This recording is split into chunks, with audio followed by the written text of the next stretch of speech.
Bueno, pues empezamos, ¿no? Hola, buenos días. Buenos días y muchas gracias por asistir, unos presencialmente y otros online, a esta jornada sobre calcular, reducir y compensar claves para el cálculo de la huella de carbono en la empresa. Esta jornada se realiza dentro del marco de colaboración que mantenemos con la Administración de Cantabria, en concreto con la Consejería de Desarrollo Rural, Ganadería, Pesca, Alimentación y Medio Ambiente, con la Dirección General, que desde hace muchos años colabora con nosotros en este tipo de iniciativas. Aprovecho para comentar que ya en 2016 empezamos a difundir el cálculo de la huella de carbono a través de programas en los que de manera gratuita asistíamos a pymes del sector del comercio, de los servicios, hostelería, hoteles, etcétera. Y entonces, con el Real Decreto recientito, era un tema muy novedoso y nos costaba mucho convencer a alguien para que nos diese sus datos para calcularle la huella. Además, entonces no había tantas empresas que pudiesen suministrar empresas de origen renovable y pues una etapa muy apasionante. Antes incluso creo recordar que calculamos la huella de carbono de un pack de anchoas de estos de 50 gramos con una metodología previa a la que luego se ha consolidado con la calculadora que tenemos ahora, etcétera. O sea que llevamos bastante tiempo. Como llevamos bastante tiempo, también nos hemos calculado la nuestra, por supuesto, desde hace ya más de 6 años. La tenemos publicada, sin los informes, pero sí los datos. Y el primer mensaje está claro, animamos a ir por esta vía. Entonces, aparte de esta breve introducción, quiero también aprovechar para recordaros que dentro de la COE tenemos este departamento de medio ambiente, que antes estaba más enfocado a los temas de formación. Los temas de formación se han ido regularizando, se han ido estructurando y entonces ya no son tan necesarios, pero sí es muy importante para canalizar la participación, para que hagamos llegar a las administraciones cuál es el planteamiento, el posicionamiento que tenemos las empresas en estas circunstancias, que son circunstancias muy complejas, porque esta famosa transición energética o la hacemos bien o puede ser un auténtico drama. Por lo tanto, dentro de lo que es mejorar y hacerlo de manera que no perjudique nuestra competitividad, pues nos gusta hacerlo de una manera que sea sostenible y que sea coherente, pero esto es la COE y siempre estamos defendiendo los intereses de las empresas. El interés de la empresa no se defiende siendo refractario a todo lo que pasa, sino que al contrario, muchas veces lo que hay que hacer es apostolado y ser proactivo, porque haciendo las cosas bien y desde el principio, pues es más fácil entonces adaptarse. Y esa es nuestra misión. Y por último, por supuesto, quiero agradecerle a Luis Alberto San Román, el CEO de la empresa Medio Ambiente Consulting, que me acompaña y que va a cargar con el peso de la presentación, y que es un experto en esta materia y ha tenido la amabilidad de ofrecernos la posibilidad de dar esta charla. Por lo tanto, muchísimas gracias, Luis Alberto, y cuando termine yo me retiro un poquito y te dejo aquí al frente del equipo.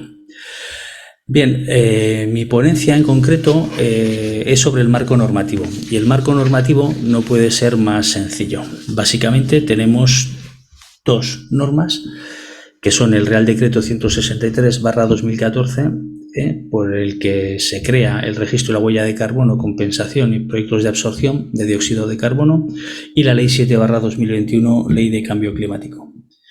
Por supuesto que hay otra normativa que tiene incidencia, y toda esta legislación, este marco, este Real Decreto y esta ley se encuadran dentro de una evolución que arranca con Kioto, con los mecanismos flexibles, que sigue con las distintas COP. Una muy importante fue Marrakech, por supuesto París, pero que no me voy a detener en dar una charla sobre eso, porque no es el objeto de esta conferencia, sino que el objeto es que sepáis lo que es la herramienta de la huella de carbono, cómo se calcula y las ventajas que puede tener empezar a hacerlo ya y hacerlo bien. Pero sí es importante destacar una serie de aspectos. El decreto en sí y cómo está regulado el registro es una de las cosas que vamos a mirar luego, para ver los distintos tipos de proyectos, etcétera. Y yo me quiero detener un poquito en lo que es la ley 7/2021.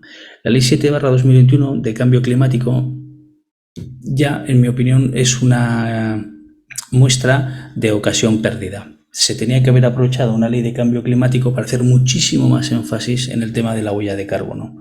Sobre todo cuando ya lo tienes regulado desde 7 años antes a través del registro. Sacar la ley y en la ley hacer unas meras referencias en 3 o 4 artículos a la huella de carbono, igual que con la misma importancia que otros temas como puede ser la residencia o la alimentación saludable. Claro, en una ley que es de cambio climático, pues hombre, pues parece que se tenía que haber centrado un poquito más en el ámbito de la huella de carbono. Así todo, sin embargo, sí tiene el artículo clave, en mi opinión, que es el artículo 31. El artículo 31 es el que hace referencia a la contratación pública y expresamente hace mención a que el tema de la huella de carbono deberá contemplarse. En concreto, no os lo voy a leer porque para eso lo tenéis. Sí quiero destacar que dice que para la contratación de la Administración General del Estado y el conjunto de organismos y entidades del sector público, etcétera, se incorporarán como prescripciones técnicas particulares en los pliegos de contratación criterios de reducción de emisiones y de huella de carbono dirigidos específicamente a la lucha contra el cambio climático. Esto es una parte del apartado 1 de este artículo 31 que, en mi opinión, aunque no se trata con mucha amplitud, sin embargo sí se trata lo fundamental, que es la parte mollar del asunto. No solo por concienciación, por responsabilidad, por nuestra política, por nuestro planteamiento sostenible, sino porque la administración pública, en cualquiera de sus versiones, es uno de los principales promotores de la industria.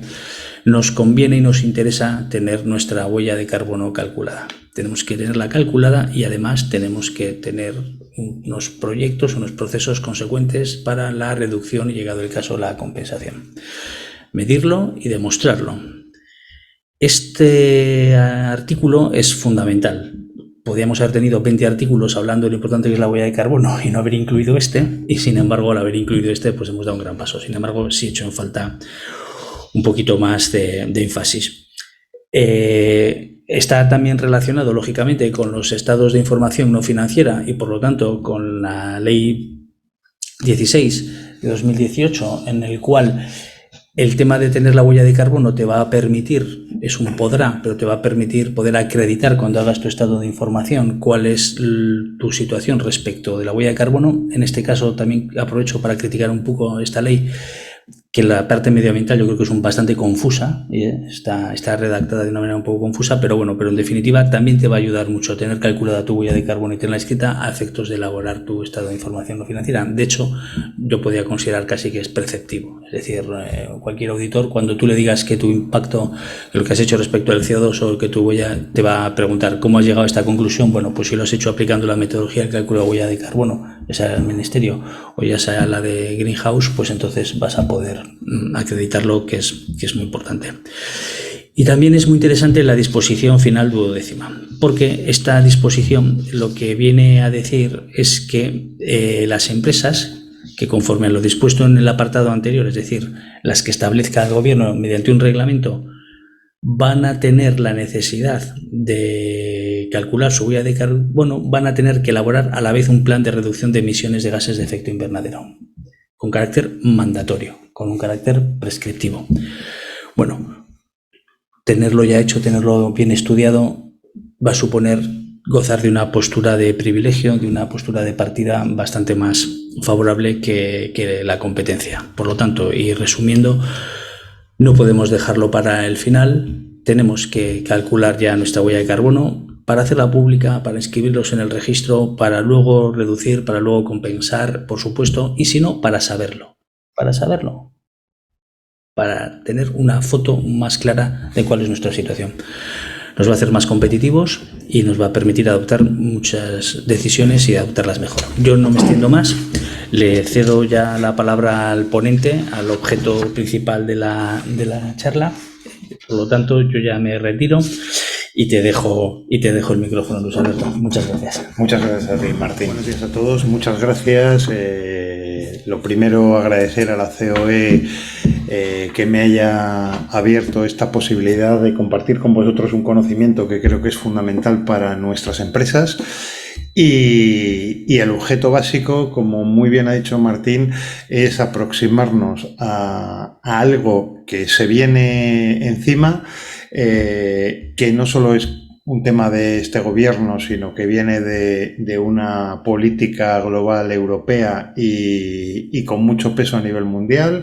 Incluso las dos grandes ponencias, que en este caso, potencias, que son Estados Unidos y China, que están empezando a alinearse en este campo. Y bueno, la charla está centrada básicamente en acercar a nuestros casos particulares y en qué nos afecta a nosotros, ¿no? Muy bien. Y como bien dice el título, calcular, reducir, compensar, pero sobre todo claves para el cálculo de la huella de carbono en la empresa. Bueno, un poquito daros una primera pincelada de cómo va a desarrollarse toda la charla.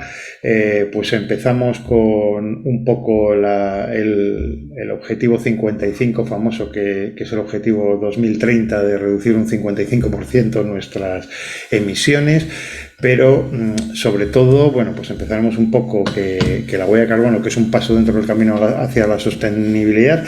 Y no olvidar que se está intentando cambiar el modelo económico a una economía circular, y ahí tiene un gran peso lo que va a suceder con la huella de carbono, con las materias primas y otras cuestiones. Una mínima reseña sobre el marco legal, simplemente para que os quede ahí una imagen en la retina. Muy importante los compromisos 2030 y 2050, que es de donde emana toda esta situación y que es el marco legal europeo. Y ya luego pasamos un poco a las cuestiones más, no prosaicas, pero sí que más nos tocan directamente, que es entender un poco qué es la huella de carbono, ver qué ventajas nos puede aportar registrar la huella de carbono, calcularla y registrarla, daros unas pinceladas de cómo se calcula la huella de carbono, cómo se registra en el Magrama la huella de carbono, y luego hablaremos un poquito de los derechos de emisión. Esto es un poco el pequeño esquema de por dónde vamos a ir. Bien.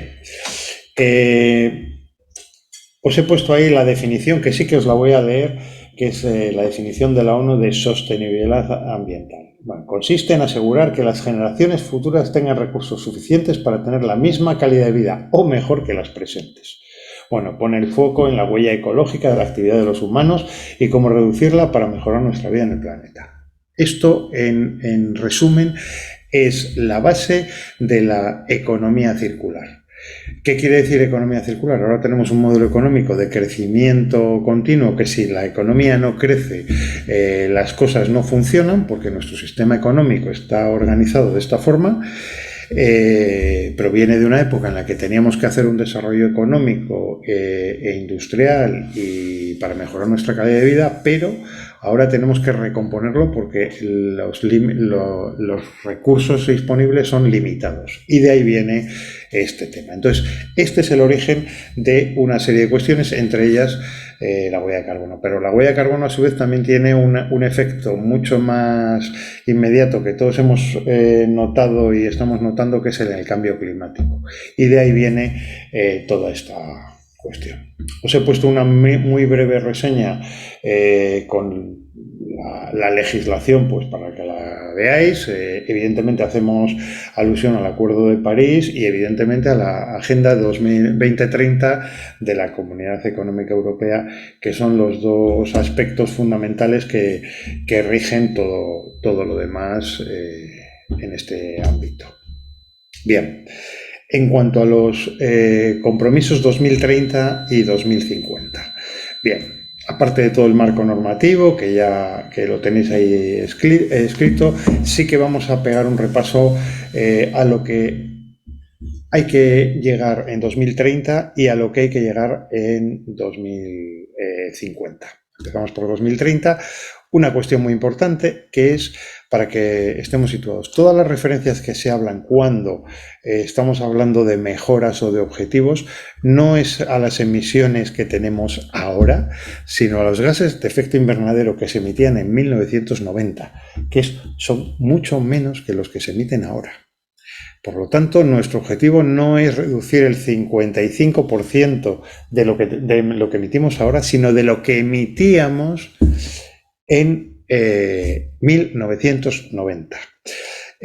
No he querido poneros el número real porque nos puede avasallar a todos. Es mayor del 55% de lo que estamos emitiendo ahora, con lo cual el esfuerzo que se nos pide es importante. Otro objetivo vinculante es que al menos el 32% de la energía primaria sea de origen renovable, con lo cual el impulso hacia las energías renovables es también muy, muy fuerte. Y esto ya sí que es sobre el total que se consuma en 2030. En 2030, 1/3 aproximadamente de la energía tiene que ser de origen renovable. Lo mismo que se busca que se mejore la eficiencia energética también aproximadamente en 1/3. O sea, tenemos que, de la energía que consumamos, 1/3 debe ser como mínimo de origen renovable y lo que debemos hacer es mejorar nuestra eficiencia energética. ¿Qué significa eso? Reducir nuestros consumos para hacer lo mismo en 1/3. O sea, si antes usábamos 100 litros de combustible para hacer un viaje, nos van a pedir que en vez de 100 gastemos 67,5 como máximo. Pasa lo mismo con el objetivo de las interconexiones de electricidad, que quieren aumentarlas en un 15% a 2030. ¿Por qué? Para intentar tener una red europea.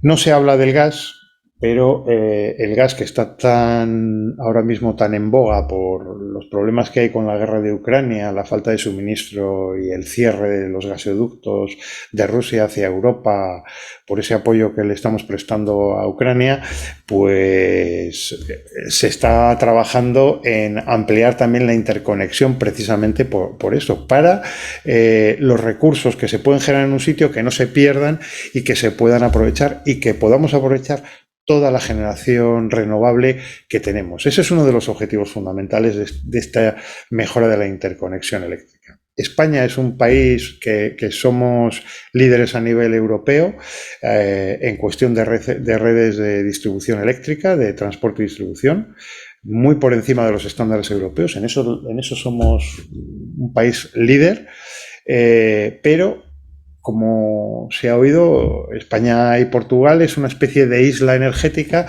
porque Francia siempre ha limitado, igual que está con los gasoductos ahora, ha limitado mucho la interconexión. Bien, estos son los objetivos de aquí a 2030, que nos quedan poco más de 7 años. Recordemos esta cifra porque es que es trascendente. ¿Qué pasa en 2050? Bueno, 2050 es todavía más gordo la reducción. En 2011 había una hoja de ruta en la que se pedía que rebajásemos el 80% en 2050. Vale. Pero es que en 2018 se empezó a pensar que eso era poco y al final, en 2020, se ha llegado al acuerdo de que en 2050 tenemos que ser neutros. ¿Qué quiere decir esto de ser neutro? Vamos a ver. Que nuestra emisión global tiene que ser 0. ¿Qué significa? Que todo aquello que no seamos capaces de no emitir, tendremos que compensarlo con algún sistema que absorba CO2. Y ahí vienen los famosos proyectos de compensación, de captación de CO2, que hay de muchos tipos, y de esos os comentaré algo al final, y eso será para todo aquello que no hayamos conseguido reducir. Pero claro, si en 2030 1/3 de nuestra energía debe ser de origen renovable, en 2050 eso va a aumentar notablemente el porcentaje que se nos va a requerir para que nuestras emisiones sean las mínimas. Hay procesos industriales que son imposibles porque simplemente no se pueden hacer de otra manera. Si vamos a seguir produciendo acero, el acero necesita carbón. No se puede hacer de otra manera un alto horno. Una fundición sí, pero un alto horno no. Entonces hay ciertos procesos que tienen necesariamente que utilizarse combustibles de fósiles o de otros orígenes, porque son necesarios para esa producción industrial. Pero esas producciones se van a tener que compensar mediante sistemas de absorción de CO2. Vale, todo esto es la visión general de dónde venimos y hacia dónde vamos. Ahora vamos a ver en qué nos afecta directamente a nosotros. Bueno, os he puesto aquí para que tengáis una imagen de qué es la huella de carbono, cómo se define. Bueno, en realidad definimos huella de carbono como todo aquel conjunto de emisiones de gases de efecto invernadero, no solo CO2, que de forma directa o indirectamente, tanto las personas como las organizaciones, como la fabricación de los productos, incluidos unos eventos, incluido este acto, generan y medido siempre como CO2 equivalente. Luego veremos un poquito más en detalle qué es esto de toneladas de CO2 equivalente. En resumen, cada actividad que hacemos, tanto personal como profesional, tiene una demanda de energía, un consumo energético que en función de su origen emitirá o no, o emitirá más o menos CO2. Y tenemos una serie de actividades, y os voy a poner un ejemplo, como son los gases de refrigeración o cosas tan naturales como el metano, que nuestra ganadería produce de forma regular, que son gases de efecto invernadero. Para que nos situemos, una tonelada de metano tiene el mismo efecto sobre el efecto invernadero que más de 20 toneladas de CO2. Por lo tanto, hay una regla que nos hace la equivalencia. Y si nuestra actividad genera metano, pues sabemos que o lo capturamos o tendremos una cantidad de CO2 equivalente que nos multiplica por algo más de 20 el valor de ese metano. Esto es importante para que cuando nos pongamos a calcular la huella de carbono de las empresas sepamos todo lo que tenemos que mirar. Bien. Os pongo aquí un par de imágenes, son de diferentes fuentes, sobre todo para que seamos conscientes de un poquito de dónde viene la huella de carbono a nivel mundial. En 2018, un poco más desglosada, la parte que se dedicaba a generar electricidad y calor, en valores absolutos. Estos son toneladas equivalentes de CO2. Bueno, megatones en realidad, que son millones de toneladas equivalentes de CO2. Y luego, en el cuadro de la derecha, hay una clasificación porcentual aproximada por sectores. ¿Qué quiere decir esto? Que aquí vamos a poder ver cómo influimos en cada uno de nuestros sectores. Uno de los mayores sectores que está muy difuminado porque luego acaba en otros, en toda la cadena, es la parte de generación de electricidad, que a fecha de hoy, bueno, fecha del 2018, creo recordar que era esta estadística, generaba el 40% de las emisiones. Claro, todos utilizamos electricidad. Ahora hay mucha electricidad de origen renovable, pero todavía nos falta mucha electricidad y se puede mejorar esto. El transporte genera el 20% de las emisiones.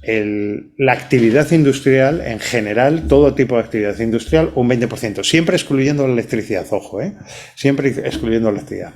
En el hogar, como podéis ver, es un 6%, que es importante, y la agricultura y la ganadería un 14%.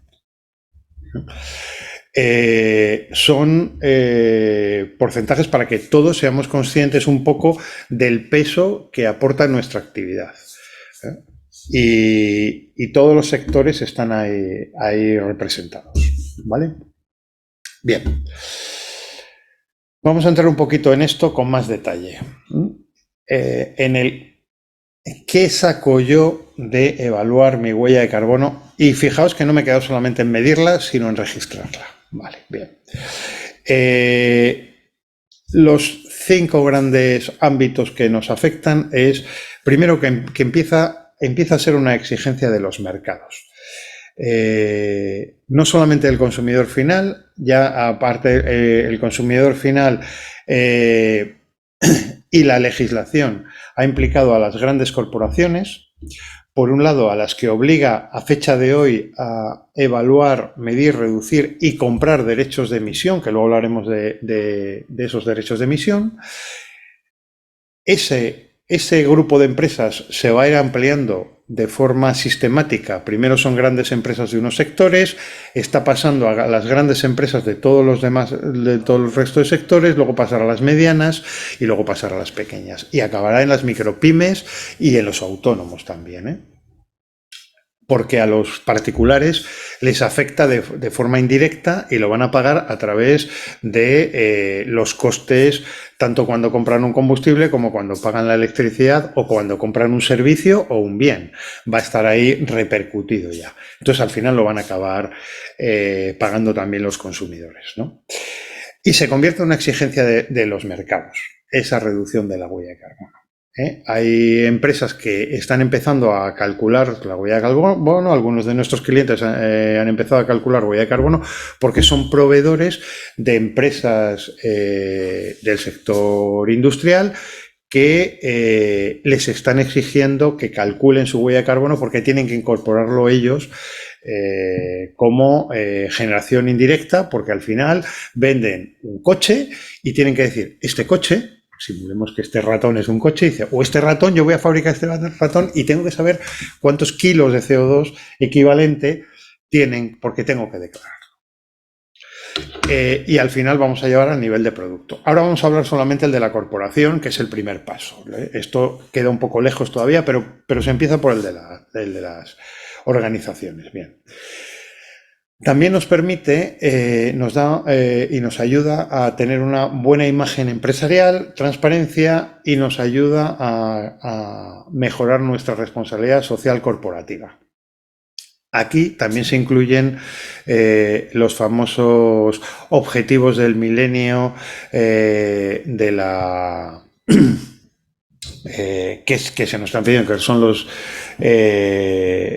que son algunas de las cuestiones que tienen que ver con la mejora de la sociedad a nivel global y que nos está pidiendo la ONU que trabajemos intensamente en ello. Dentro de los objetivos del milenio hay una serie de ellos que afectan al medio ambiente directamente y todo aquello que tenga relación con el medio ambiente va a través de la huella de carbono. Por lo tanto, nos va a permitir mejorar toda nuestra imagen empresarial y también nos va a permitir obtener esos objetivos de responsabilidad social corporativa. Todo esto va enlazado con los dos últimos aspectos que hablaremos. Una cuestión muy directa que además está ahora mismo estamos todos muy sensibilizados por el coste energético que estamos teniendo es el estudio de la huella de carbono nos va a permitir tener una imagen directa de nuestros consumos energéticos, porque al final la huella de carbono emana de nuestros consumos energéticos. Y una mejora de una reducción de nuestra huella de carbono se consigue en dos vías. Por un lado, pasar de consumos energéticos de origen no renovable a consumos energéticos de origen renovable, por un lado, o sea, eso es una forma de reducir la huella de carbono y otra de ellas es de lo que hablamos antes de la mejora de la eficiencia energética de nuestras organizaciones, con lo cual reducir nuestros consumos. Todo esto se va a ver reflejado en nuestras cuentas de resultados por una reducción significativa de los costes de producción y de operación de las empresas. Y ahí quiero incidir mucho. esto no es un coste más, sino es una herramienta que su repercusión sobre nuestra cuenta de resultados es muy positiva porque nos permite identificar, y como muy bien decía Martín antes, si nos da ventaja registrar la huella es importante, pero sobre todo hay que saber lo que estamos consumiendo, lo que estamos generando y cómo podemos reducirlo, porque eso va a traer un impacto directo en nuestra imagen corporativa, va a ponernos a la vanguardia y nos va a dar una mejora competitiva, no solamente porque vamos a poder mantener o mejorar nuestros precios o no van a verse tan afectados como los de nuestra competencia por los costes energéticos, y evidentemente nos va a permitir adaptarnos antes a una situación que va a llegar sí o sí. Y cuanto antes empecemos, menos nos va a costar y más eficientes vamos a ser. Luego está el tema de las licitaciones públicas, que es muy importante, porque ya empieza a haber empresas que no se han podido presentar directamente porque no tenían registrado su huella de carbono a ciertas licitaciones, y otras que no están ganando las licitaciones precisamente por no tenerla registrada, con mejores ofertas, con mejores precios, y no lo han conseguido. Y lo mismo nos pasa con el tema de subvenciones. El tema de las subvenciones está condicionado a una mejor eficiencia energética. Voy a poner un ejemplo que todos conocemos, que son cómo ha cambiado el mundo de las subvenciones en la edificación. La reforma de viviendas. Antes se hacían subvenciones para mejora de fachadas. Bien, para cambios de otras cuestiones. Pero ahora toda subvención, la gran mayoría de las subvenciones, pues no voy a mentir, la gran mayoría de las subvenciones están condicionadas a una mejora energética que consiga reducir, aumentar la eficiencia energética y por lo tanto reducir los consumos energéticos del edificio en al menos un 30%. Y eso es un criterio aplicable a todas las subvenciones. Lo mismo nos está pasando en la industria. En la industria, las empresas empiezan a pedir que toda la actuación que tú hagas tenga una repercusión ambiental, y además uno de los caminos es la reducción y la mejora de eficiencia energética.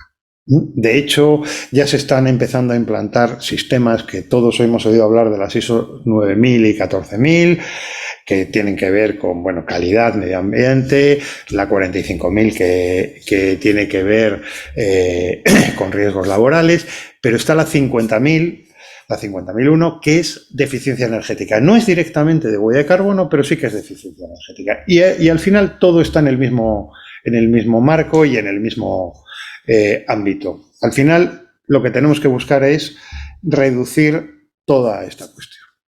Bueno, después de esta visión global, vamos a ir un poco paso a paso por cada una de las cuestiones que ya os he adelantado, pero que las vamos a repasar un poco más ordenadas y sobre todo para que os quede una imagen en la retina de lo que hemos dicho, ¿no? ¿Por qué nos están pidiendo los mercados esto? Bueno, pues hay es un factor de competitividad y sobre todo de diferenciación, tanto de producto como de compañía. Porque nos está indicando que nuestro producto genera menos emisiones de CO2, consume menos energía, es más ecológico. Hoy en día sabemos que la etiqueta del apellido verde es obligatorio para muchos productos y servicios, ¿no? Y las compañías que puedan acreditar ese color verde, que cada vez se está exigiendo más por parte de los consumidores y de las empresas, que eso esté acreditado, que no sea simplemente yo pongo aquí lo pinto de verde y ya he cumplido. No, se está pidiendo que se acredite, pues es más importante para nuestras empresas. Como os comentaba antes, hay un gran número de empresas que empiezan a exigirle a sus proveedores que calculen la huella de carbono de las empresas y de los productos. hay una serie de segmentos, por ejemplo, la automoción está muy vinculado, pero la gran distribución agroalimentaria a nivel mundial, que las grandes corporaciones agroalimentarias a nivel mundial están empezando a exigir que se trabaje sobre estos temas y están empezando a demandar a los productores, a los fabricantes y productores que calculen y que reduzcan su huella de carbono. ¿Por qué? Pues porque es uno de sus objetivos. Y no solamente grandes empresas, sino las grandes distribuidoras. Estamos hablando de empresas no solo de Amazon, que ya le habéis oído la campaña publicitaria que están haciendo brutal. Y pongo Amazon porque, digamos, es el paradigma, pero hay otras grandes distribuidoras a nivel mundial que ya están trabajando en estos temas. Hay una estadística que dice que el 50% de los clientes no compran por el precio, sino por el compromiso de la empresa con el medio ambiente. Evidentemente, siempre de que aquello esté dentro de un marco de precios. Pero una pequeña modificación en el precio no les afecta. Siguen apostando por una empresa que sea ambiental. Y esto está creciendo, y más en las nuevas generaciones, que son los clientes de dentro de unos pocos años. O sea, los clientes mayoritarios son las nuevas generaciones que están haciendo cambiar este proceso. Asimismo, nos permite atraer y fidelizar a los clientes existentes y que no se vayan con la competencia precisamente porque ellos hayan dado el paso hacia una economía más verde. En cuestión de la transparencia, la imagen y la responsabilidad social corporativa, hay 4 aspectos que confluyen. Por un lado, como os decía antes, están empezando a demandarse acreditaciones y certificaciones para evitar ese fenómeno llamado lavado verde, que entrecomillado, o greenwash, que podremos ver mucha literatura sobre ello. Ha habido una época en la que las empresas hacían una publicidad que no tenía una base real, simplemente se vendían una imagen y solo imagen, pero no una realidad de un compromiso verde. Bien, esto está cambiando, cada vez hay más sensibilidad sobre esto y tenemos que acreditarlo. Y una de las vías de acreditarlo es calcular, registrar y publicar nuestra huella de carbono. Esto es muy importante porque es una forma de acreditarlo y además está reconocida, está avalada por el ministerio, pero a su vez esta metodología está avalada por toda Europa. Hay otra serie de sistemas que son perfectamente válidos y que el Magrama también los acepta. También nos mejora nuestro posicionamiento de mercado y la reputación de la empresa, como os he dicho antes. Evidentemente, nos permite ponernos en la lucha contra el cambio climático que nos está afectando a todos, y hay algo de lo que no he hablado, pero que tenemos que tener en cuenta todas las empresas. Y esto es un mensaje de los empresarios: atraer y retener el talento. Hay ciertos sectores y ciertos ámbitos en los que estamos viendo que conseguir personal ahora mismo es un dolor. Y perdonadme lo coloquial del término, es un dolor el de qué lo ponemos cada uno. Y nos cuesta un gran esfuerzo. Nos cuesta un gran esfuerzo atraer a ese equipo, para formar ese equipo que necesitamos, y retenerlo. El ámbito ambiental es fundamental para esto, porque la gente quiere estar en un proyecto que le motive. Hemos visto antes que el 50% de los consumidores a fecha de hoy, y en gran parte de ese 50% están las nuevas generaciones, compra poniendo en la balanza si su producto es ambientalmente sostenible. Esas mismas personas quieren trabajar en una empresa que sea ambientalmente sostenible.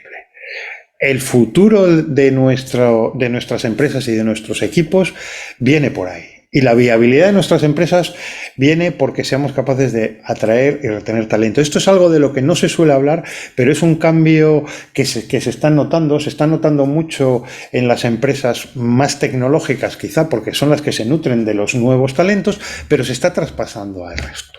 Se está traspasando a la construcción, se está traspasando a la industria, se está traspasando a todo. Y no solamente la gente digamos, de mayor cualificación profesional, como son los técnicos, sino la gente de base. O sea, todo el personal de producción, ante unas condiciones similares, va a preferir estar trabajando en una empresa que no contamine, que luche contra el cambio climático, se va a sentir más identificado y es algo que nos va a afectar a todos en un plazo relativamente breve. Y esto he querido insistir sobre ello porque es algo que no debemos olvidar cuando trabajamos. Ya sé que el día a día de nuestras empresas nos lleva a otras cosas, pero cuando hagamos una actuación también tenemos que ir pensando en esto. Bueno, como os he dicho antes, la reducción de los costes energéticos. Esto es fundamentalmente, entre comillas y puesto bien en grande, lo fundamental de todo esto. Lo dijo Martín antes y es exactamente lo mismo. Lo que no se conoce no se puede reducir. Lo que no se mide no se puede reducir. Es exactamente eso. Muchos de nuestros clientes han encontrado formas muy simples que ni siquiera se habían parado a pensarlas porque el día a día les comía y el coste entraba dentro de sus costes razonables y estaban asumidos y era un coste más de la empresa y nadie había mirado a ellos. Claro, con la subida de los costes energéticos, el hecho de haber sido capaces, mediante algunas fórmulas sencillas, reducir esto, sí que ha tenido un impacto significativo en sus cuentas de resultados y se han dado cuenta de lo que supone.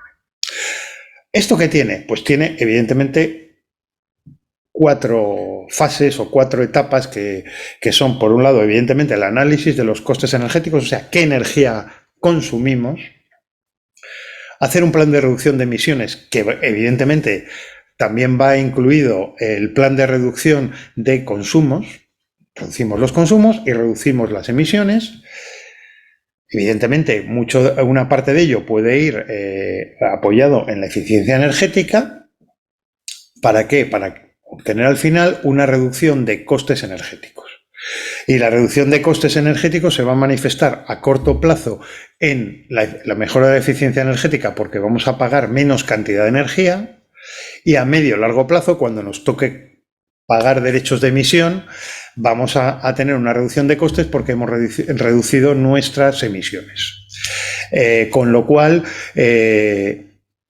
nuestra cuenta de resultados, nuestra competitividad, la vida de nuestras empresas tiene muchas más probabilidades de continuar que si no tomamos medidas y no vamos adaptándonos. Bien. En cuanto a las licitaciones públicas, os he dejado la referencia que os ha leído antes Martín y un poco una referencia para que tengáis la idea de por dónde van los tiros. La previsión es que 2020 tenía que estar en el 15%, 2022 el 30% y el 2025 el 50% de las licitaciones que se hagan deben valorar criterios objetivos de mejora ambiental. Es muy generalista, pero sí que habla específicamente de huella de carbono. Y la huella de carbono es súper sencilla de medir y de exigir. Y además, como te van a exigir que esté registrada en el MITECO, no puedes trampear. Ahí sí que no puedes llevar una cosa, porque la mesa de contratación da la tecla y la obtiene, porque está registrada y van a tener acceso a ella. Entonces, todas las empresas que trabajen para el sector público van a estar, de hecho, obligadas a calcular y reducir su huella de carbono, ¿eh? No solamente calcular registrar y aplicar ese plan de reducción de emisiones. Y ya veis que el mercado al que podemos acceder, si trabajamos para la administración, nuestra empresa trabaja para la administración, se reduce al 50% de aquí a poco más de 2 años. Es un tema muy importante que creo que debemos tener todos en cuenta, ¿eh? Como os he dicho antes, las subvenciones, ahora ya me voy a meter en el mundo empresarial para que sepamos un poco de qué va.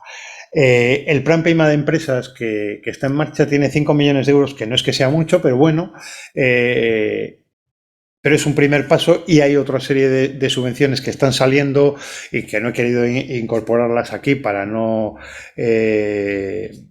aburrirnos, porque no son genéricas, ya las subvenciones están saliendo para segmentos concretos y acciones concretas, pero todas van en el mismo entorno, ¿eh? Hay 5 millones de euros para incentivar la reducción de emisiones de CO2 en el sector empresarial. O sea que si tenemos que hacer algo para cambiar, podemos pedir una subvención. Clásico ejemplo, y estoy pensando en este edificio, si mañana en este edificio se toca cambiar la caldera de calefacción o el sistema de calefacción y se consigue un sistema que tenga menores emisiones de CO2, porque ahora mismo hay una caldera de gas natural, y pasamos a otro sistema o a un sistema que tenga recuperación de calor y que nos permita reducir nuestros consumos en un porcentaje superior al 30%, pues tendremos una ayuda no gubernamental, europea. O sea, todos los fondos europeos que se están recibiendo se van a canalizar a través de este tipo de iniciativas. No pagar directamente ninguna cuestión, sino algo que a su vez aporte una mejora competitiva y que nos acerque a la economía circular. Vuelvo al mismo término, la huella de carbono es una pieza dentro de la economía circular. Vamos a meternos un poquito en cómo se calcula la huella para que tengamos un poco una idea de qué hay. Y aquí os pongo un poquito para que tengáis en la mente cuáles son los gases de efecto invernadero. Unos tienen generan más problemas o menos problemas, tienen mayor incidencia, menor incidencia, y hay algunos que tienen una duración en la atmósfera mayor que otros, ¿no? Básicamente, los principales son los que vemos aquí, aparte del dióxido de carbono, que evidentemente, que es el patrón, o sea, que es la equivalencia. Tenemos el vapor de agua, el ozono, el metano del que os he hablado antes, los óxidos de nitrógeno, la X es que son diferentes, es NO3, NO5, los famosos CFCs de los que oímos hablar en su día a cuenta de la capa de ozono, y evidentemente el CO2. Si alguna de nuestras empresas genera o utiliza alguno de estos elementos, se deberán medir. Por ejemplo, si nuestra empresa tiene una torre de refrigeración y emite vapor de agua, tendremos que medir cuánto vapor de agua lanzamos a la atmósfera, y eso tiene un coeficiente de conversión en toneladas equivalentes de CO2. No es inocuo mandar esto, en este caso vapor de agua, a la atmósfera. Y hay que medirlo. Y todo eso se mide. Bien, entonces hay que analizar todos los procesos industriales, lo mismo que os decía antes, si tenemos un equipo de refrigeración o algún proceso industrial que emite metano o óxidos de nitrógeno y demás. Bien. La huella de carbono. Podemos hablar de dos, normalmente se habla de dos tipos de huella de carbono, que son el de la organización, o sea, el de la empresa, y el de un producto. Como os ponía antes el ejemplo del ratón, pues puede ser el ejemplo del ratón, el ejemplo de un coche, el octavillo de anchoas que comentó Martín.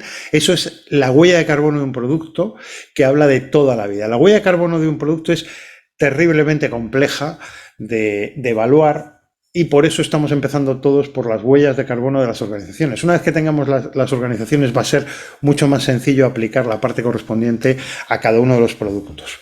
Porque para poder calcular la huella de carbono de un producto necesitamos todo el recorrido y todos los procesos que pasan desde la obtención de las materias primas hasta la puesta, hasta que el señor lo recoge de la estantería o lo lleva hasta su casa, hasta que entra en su casa. Eso es. Incluso si tiene que conservarlo en su casa, también eso es lo que entraría dentro de la huella de carbono de un producto. Como veis, es terriblemente complejo, pero porque se empieza por el de las organizaciones. Ojo, os pongo abajo una nota que es importante. Hoy por hoy, el Magrama solo registra la huella de las organizaciones. Y es lo que se mide y lo que se valora a fecha de hoy. El objetivo del producto es un objetivo a largo plazo, pero que va a partir siempre de la huella que generamos las organizaciones. Una vez que tengamos la metodología, podremos ir discriminando por productos, pero hasta que no tengamos la metodología y no la hayamos implantado, no se podrá avanzar en eso. A partir de ahora solo voy a hablar de la huella de carbono de las organizaciones, ¿no? Entonces hay 3 alcances. Os anticipo que normalmente lo que se exige es que sean el alcance 1 y el 2. El 3 es mucho más complicado y luego hablamos del 3. Entonces, el alcance 1 es muy claro, que son emisiones directas. ¿Qué emitimos directamente? Por un lado, los consumos de combustibles fósiles, los habituales del gas natural, gasóleo, gasolina, el GLP, otros, y nuestras emisiones directas. O sea, mi proceso industrial genera una emisión de NO3 de tantas toneladas al año. Eso entra. Como he dicho antes, mi emisión directa de vapor de agua. Todas esas emisiones directas. A partir de ahí, el alcance 2 son las emisiones indirectas generadas por la energía utilizada. Normalmente son las generadas por los consumos de energía eléctrica. Digo normalmente, que es el más habitual de los casos. Hay otras cuestiones. ¿Por qué? Porque son indirectas. Porque lo que nosotros estamos diciendo es, yo compro la electricidad, se la compro a... voy a ver si me invento un nombre que no exista, porque las distribuidoras son tantas. Vamos a llamar Paco Pepe Fernández Asociados. Bien. Paco Pepe Fernández Asociados tiene un mix energético en el que, por poner un número sencillo, el 50% es de origen renovable y el 50% es de origen no renovable. Entonces, de nuestro consumo energético, el 50% de la electricidad genera tantas toneladas de CO2 por cada kilovatio hora consumido. Por lo tanto, tenemos un factor de conversión. Ese es el origen del que está hablando. Hay otros casos más, pero con la idea de la energía eléctrica nos vale a todos. Y por último está el alcance 3. Este es el más complicado y el que de momento no nos exigen a cada una de nuestras corporaciones, pero que las grandes corporaciones, las grandes compañías sí están trabajando en ello, ya han estudiado su alcance 1 y su alcance 2, lo están reduciendo y ahora les falta el alcance 3. ¿Qué viene a ser? Pues tiene dos aspectos. Por un lado, son las emisiones indirectas derivadas de la cadena de suministro. Ahí incluyes, por un lado, toda la parte de logística, pero incluso los viajes del personal, no los que contrata la empresa, que esos entran dentro del alcance 1, el viaje que hace cualquiera de nuestros empleados por motivo laboral para ir a ver a un cliente, para ir a hacer una reparación, nuestro transporte propio, una empresa transportista, eso es alcance 1 y 2, pero los viajes de nuestro personal hasta su puesto de trabajo, de su casa a su puesto de trabajo, eso es alcance 3.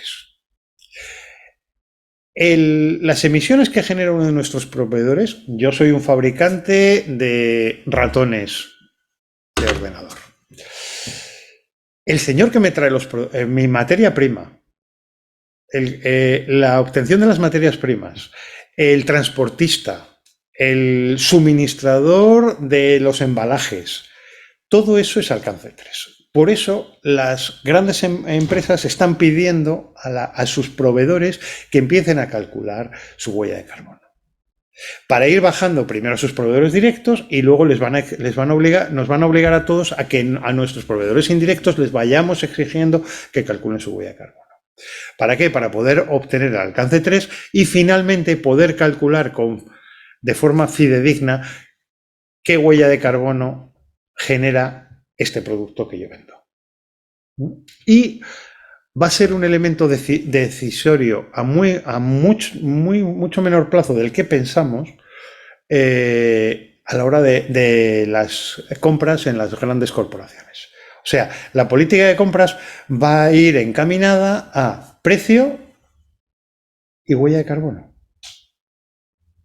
Porque saben que la huella de carbono que no se elimine, primero les va a penalizar en su competitividad por su imagen y por su posibilidad de vender, y va a aumentar los costes a medio plazo. Y el medio plazo estamos hablando de unos pocos años, ¿no? Porque quien va a estar obligado a pagar por sus emisiones vamos a ser todos en muy poco tiempo. Bien. Esto no es por meternos miedo, pero es que es la realidad. Esto es hacia dónde va el mundo, nos guste o no. Bien, como os decía antes, básicamente lo que nos piden que registremos es el caso general, que es el alcance 1 y 2, que son nuestras emisiones directas y las emisiones indirectas que generan la energía que directamente consumimos. No me voy a meter en muchas más cuestiones, como os decía, hay otros que son casos muy particulares. Es la compra de calor porque tú no lo generes, o de vapor, o de frío, que también se puede hacer. Hay empresas que compran vapor a una tercera empresa que no lo generan ellos directamente, aunque les hayan puesto allí un equipo, pero es un proveedor. Como ahora cada vez las empresas están más descentralizadas y subcontratan una serie de servicios, pues el hecho de que alguien le ponga una caldera de vapor y le aporte el vapor y se encargue de todo, de mantenerla, él lo único que necesita en su producción es vapor, pues mira, en vez de montar yo todo el equipo, contrato a una empresa que me cuesta menos y que me lo va a hacer mejor y con más eficiencia. Pues le contrata. Pues eso entra dentro del alcance 2.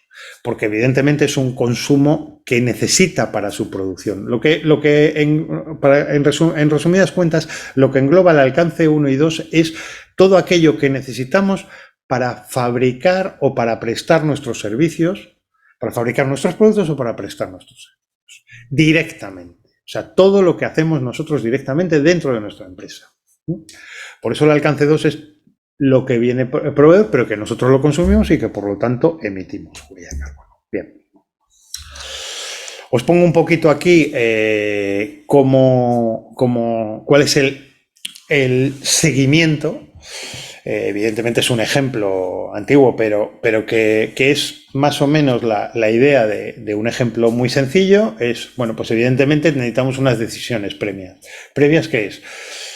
El tipo de huella, que en este caso sería el de organización, porque buscamos registrarlo en el MITECO, establecer los límites operativos, es decir, qué vamos a hacer si toda la organización o una parte, porque podemos decir, oye, yo tengo 3 líneas de producción totalmente independientes y lo que quiero es analizar esta línea de producción primero. Bueno, pues hacemos la huella de carbono de una de las líneas de producción. Las quiero hacer separadas porque son mercados distintos. Bueno, pues hacemos 1, 2 o 3 o una única. Bien. Evidentemente, el alcance del 1 y 2, que son todas las cuestiones de sistema de calefacción, consumos eléctricos, coches, furgonetas, todas estas cuestiones. La energía primaria que necesito para mi producción, si soy, pues imaginaos, un taller mecánico que se dedica a hacer calderería en acero, pues evidentemente el acetileno del oxicorte, el gas natural para otras cuestiones, la electricidad para la soldadura, todos estos consumos energéticos que generan, y evidentemente medir las emisiones. En este caso sí sé que se producen en algunos casos emisiones de sobre todo óxidos de nitrógeno y demás, ¿no? Recopilamos la información, cuántos kilovatios hora anuales hemos gastado de gas natural, cuántos kilovatios de electricidad, los litros de gasolina y gasóleo que que hemos consumido en nuestra flota. Pues estoy poniendo un ejemplo muy sencillo, pero para que tengamos la idea. Y con eso entramos en la calculadora del ministerio, debidamente filtrado y utilizado, y nos va a dar el valor de nuestra huella. ¿Qué hacemos con esto?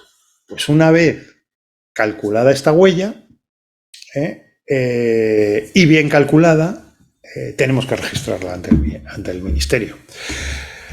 El sistema de registro es relativamente sencillo, pero que sí que nos pide, hay unas cuestiones que están claras.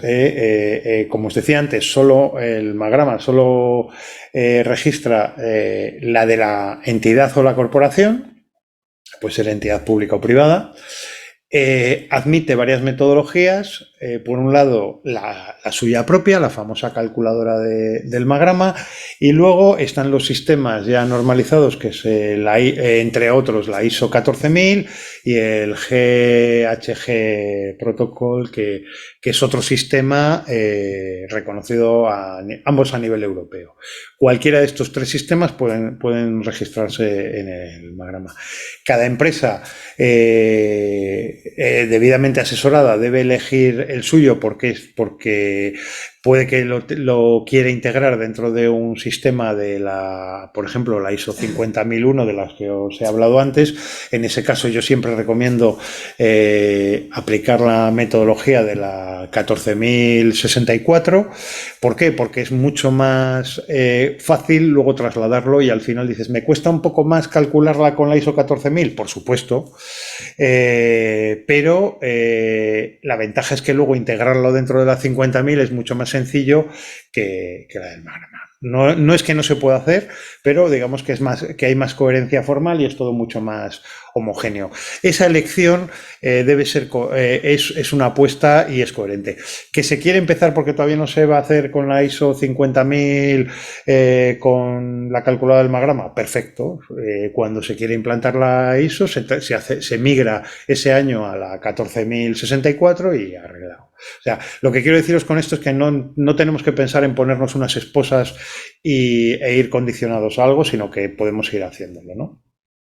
El alcance mínimo que nos exige el Magrama es que se incluyan los alcances 1 y 2. El alcance 3 es hoy por hoy una quimera, vamos a llamarlo por su nombre, y debe ir, evidentemente, un plan de mejora o de reducción de emisiones en el futuro.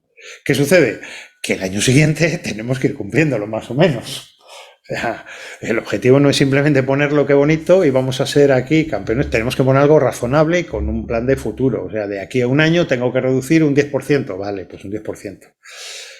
Tenemos que ir haciéndolo, ¿no? Bien. Otra cuestión, las emisiones deben ser verificadas por una entidad acreditada. A no ser que la empresa sea una pyme, que en el caso de que sea una pyme o una entidad sin ánimo de lucro, no necesita que venga un Bureau Veritas, por ejemplo. Bueno, no voy a hacer publicidad, pero una empresa acreditada para hacernosla, ¿no? Y luego destacar que la inscripción es gratuita. Evidentemente tiene un coste de dedicación de horas de personal, que es el que lo hace físicamente, pero el ministerio no cobra al usuario porque esté inscrito y porque en ese registro, ¿vale? Y por último, y por cerrar esto, derechos de emisión. Vale. Ahora mismo nos suena todo muy lejano, porque a la mayoría de las empresas, y nuestro país, hablo de España, es un país de pymes, no nos están exigiendo que paguemos por los derechos de emisión de CO2. Las grandes corporaciones ya lo están haciendo, hay empresas incluso cántabras que ya lo están haciendo. Podemos estar hablando de cementeras que todos conocemos, de empresas siderúrgicas que todos conocemos. Estas empresas están ya pagando sus derechos de emisión, están haciendo proyectos de compensación precisamente para acercarse lo más posible a la neutralidad de emisiones, porque si no llegan a ser neutros en cuanto a emisiones de CO2, pues van a tener que pagar una multa que es significativa. La multa de SNIACE, que es bastante gorda la cifra, 39,5 millones de euros. Y eso se va a ir trasladando progresivamente a empresas de otros sectores y de otros tamaños, en un plazo relativamente corto. Os pongo una gráfica para que veáis un poquito cómo está la cosa. En el gráfico de la derecha es la evolución global desde que se empezó desde que salieron los derechos de emisión. En principio, en 2008 salieron con mucha fuerza, estaban por encima de los 20 euros, pero han llegado en 2013 a unos valores mínimos que estaban por debajo de los 4 euros. Eso se ha mantenido estable hasta 2018, que es cuando empezó la subida progresiva.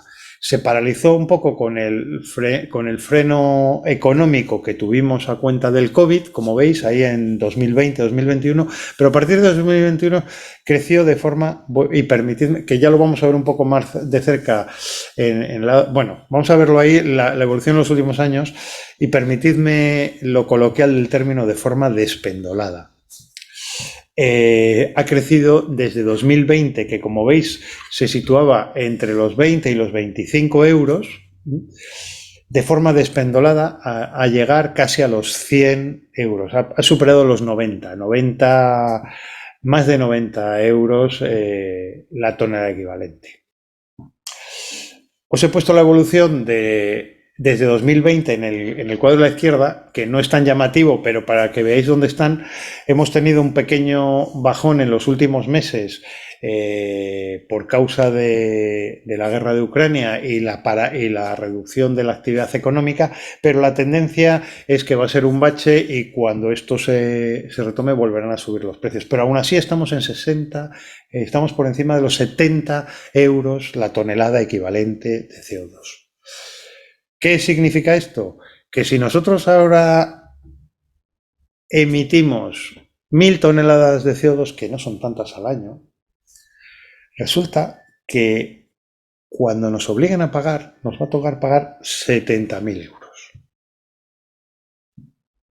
Si reducimos esto o compensamos, vamos a poder hacer esto por unos precios mucho menores. Lo primero es reducir, y todo aquello que no podamos reducir, intentar compensarlo.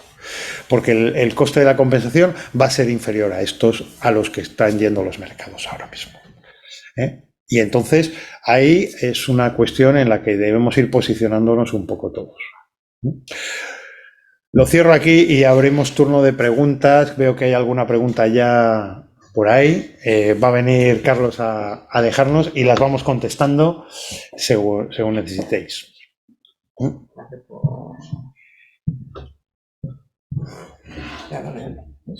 Sí. A ver, veo que hay una pregunta a Biota que pregunta si es necesario tener un plan de reducción para registrar la huella en el Miteco anual o puede ser de cara a X años. Bueno, nos piden un plan de reducción. Lo ideal es hacer un plan de reducción a varios años, evidentemente con objetivos intermedios.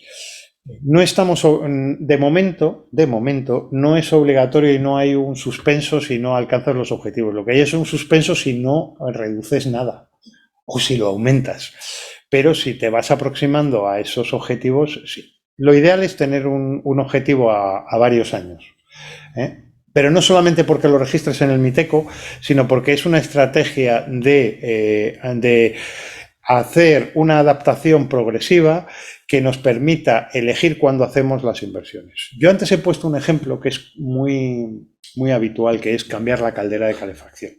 Es un ejemplo muy sistemático. Si la vida útil de mi caldera de calefacción son 20 años y tiene 15 años, pues digo, oye, como tengo todavía vida útil de esta caldera, voy a ver si esta inversión la hago dentro de 3 o dentro de 5, pero no la tengo que hacer hoy, porque hoy puede que tenga el torno que era más anticuado de mi taller y es el que puedo cambiar ahora. Entonces nos permite hacer una planificación de inversiones que nos permita adaptar a nuestras necesidades reales de cambios en inversiones y obtener un mejor resultado económico, ¿no? Por ahí van un poquito las ideas y los tiros. no tanto en que sea anual o decenal, sino que tiene que haberle y que tenemos que ir acercándonos a alcanzar esos objetivos. No sé si hay alguna cosa más. Yo creo que había más preguntas, ¿no hay más preguntas? De momento no vemos más preguntas en la pantalla. Bueno, pues agradeceros a todos haber participado en este evento. Os invitamos a que nos consultéis a través de COE o directamente con nosotros cualquier duda que podáis tener. Y aquí estamos para lo que haga falta. Insisto en agradecer especialmente a COE la facilidad que nos han puesto a todos para hacer esta charla y de verdad que es un placer acercaros porque realmente la COE es un buen punto de encuentro para todas las empresas. Bueno, muchísimas gracias, Luis Alberto. Muchísimas gracias por tu ponencia y también por tu mensaje de despedida, desde luego. Yo tan solo para cerrar, comentar que en el día a día es una realidad. Es decir, me acuerdo cuando la crisis, que salió un pliego de AENA para temas de asesoramiento legal y uno de los temas que se valoraban era tener huella de carbono. Fíjate, para pues un despacho. ¿Te parece uno? Bueno, pues ahí lo tienes. Y en otros muchísimos. Ya en su momento se ha visto que el carácter tractor, ya sea de la contratación pública o ya sea de las grandes empresas, es determinante. Cuando la ecoetiqueta, todos recordamos cómo para poder ser suministrador de un importante grupo automovilístico alemán había que tener la pintura sin plomo. Y eso hizo que se cambiase el sistema de todos los demás, porque si querían seguir suministrando a este gran grupo, pues tenían que cambiarlo y ya está, con independencia de que les fuese mejor o peor. A veces son esas las razones que hacen que tiren y que funcione, pero son tan buenas como cualquier otra mientras que el carro ande. Así pues, nada más que daros las gracias, agradecer a la consejería el apoyo que nos da todos los años para hacer este tipo de actuaciones, a vosotros por inscribiros y por estar pendientes de todas este tipo de cuestiones y sobre todo a nuestro ponente de hoy, a su empresa que ha tenido la iniciativa de venir a presentárnosla y a trasladárnosla a vosotros. Nada más, muchísimas gracias y seguimos en contacto.